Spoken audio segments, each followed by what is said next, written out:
Congratulations. Thanks, Neil. Yeah, it's been a big week. It's very exciting. That's 4 kids, 3 girls. 3 girls and a boy. Yeah. Isn't that beautiful? Yeah, it's fair. It was a what was it? Wednesday morning. Amazing. All good. All good. Came quickly. This one. Midwives were amazing. Kathy and Bridget at Freemasons, and it was. It's, as you know, it's a special, amazing thing that you can't quite process. Better than football, really, when you think. Well, this is the real. This is as good as it gets. Yeah, I agree entirely. What did the other kids think about having a sister? Well, Sydney, the boy, who's the youngest, said before, and he wouldn't love it unless it was a boy. So we've worked through that. The second girl's very nurturing. She's loved it. They're all going well, but you know they looked at it, loved it, and then what are we doing now? Yeah, where do we go? We have McDonald's for dinner. Yeah. We brought you a little gift. We have here a what is it? Nappy. A nappy. Doesn't look like a bib. A bib. Yes. Thank you very much, Neil. That's very generous of you. Some organic green-inspired teething rusks. It's a bit early for teething rusks. I am hungry, so that'll help. You can have those. Thank you. Can have those. I wanted to get a cigar, but they wouldn't let me. They said that was you can't do anything anymore, can you? Now, you're going to buy Etihad early? Well, we've always said if we, at the right price, we'd like to do it. So, we've been pretty consistent with that message for a long time. The report in the Herald Sun said it could be done before the end of the year, likely. I don't know. There's a chance. There was a chance 6 months ago, a chance a year ago. We just keep chipping away. There's a chance. And what will you do once you get it? What's the first thing you'll do? Because you'll get it eventually. Yeah, well, there's a whole series of things. We think that the whole series of aspects of it need upgrading. We think we want to do deals with the tenant clubs so they might make more money. We'd like to work with the state government in a partnership so that the stadium worked more 7 days a week, 365 days a year, and interacted with the precinct better and stop being a blockage to the development of Newquay.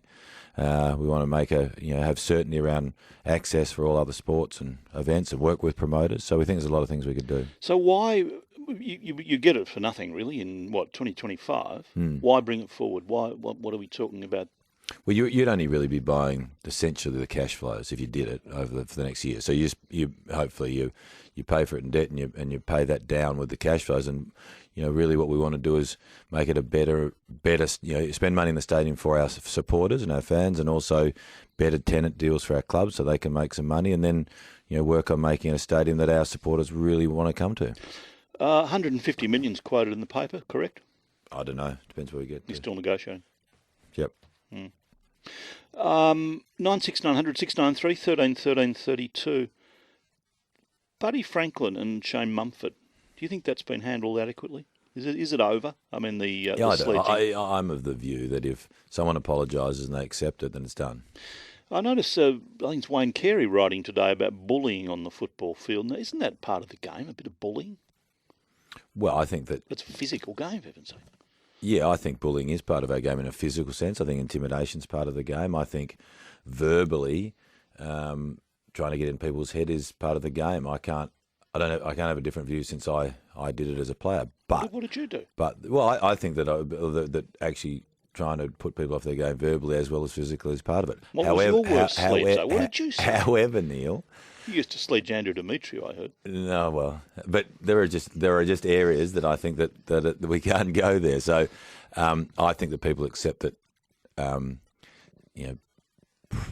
pushing people about mental health issues are off limits. I think that people understand where the line is. The line's changed over the years, and I think that people are working that out. And I think Mumford made a mistake. He's apologised, and we move on. Did you have a bit of a lip? Did you when you played footy? Potentially. Yeah. Did you? I quite liked all that side of it. Did you ever get sledged yourself? Of course, yeah. What did you cop? I mean, Andrew Demetriou told me he used to get fat wog and things like that. Oh no, he wasn't. I got sledged about having sausage arms. I didn't have a lot of definition or bulk in my arms, Neil. I got a fair bit of flack about the polo, especially out at St Burns. They enjoyed taking me to task on that. There were a couple of things that really we've got to work over. Yeah, I take your point. Things have changed, but there's still room for a bit of sledging, isn't there? I think there is. I mean, maybe I shouldn't be saying that, but I think that trying to get in people's head with stuff that actually, there's a line you work it out. I mean, you knew when you were playing what was right and wrong, and the line moves as we progress as a community. But there is a place for physical and owning the other player. That's the game. Maria, hello, Maria. Good morning, Mr. McLachlan. Shame on you. Oh. These children that are 12 years old, we harp on about, don't go on your laptop, don't do this, don't do that. They've taken up a musical instrument. Oh, we're talking about the band. It's probably the highlight of their whole year playing at the AFL, and you're going to take it away. It's at the parade. We were talking to one of the parents. Yeah, Maria, I didn't know of this till this morning. I spoke to my team. They're not, those children are not playing. That band's been, with different people and have been playing for 15 years, I understand. But they're being replaced by another group of boys and girls in a different act. I mean, so I'm not quite sure that is a fair assessment, because I think a decision has been taken to give a different act of boys and girls the opportunity. So boys and girls will be getting the chance, just not these individuals. So I'm not sure that it's reasonable to say, given we're not taking kids, boys and girls out of the parade, it's just giving a different group an opportunity, and that sounds actually sort of fair. If I can look ahead, GWS preliminary final, either Hawthorn or the Doggies, 5:15 next Saturday. Why so early? So that Hawthorn or Bulldogs, whoever gets through, can get back to Melbourne to prepare for the grand final. We always try for the prelim to get them be able to fly out. So Virgin been great help. They've put on a late flight for us, the latest they could do to get back in here, and so that's the latest we can go to get the players out back to Melbourne.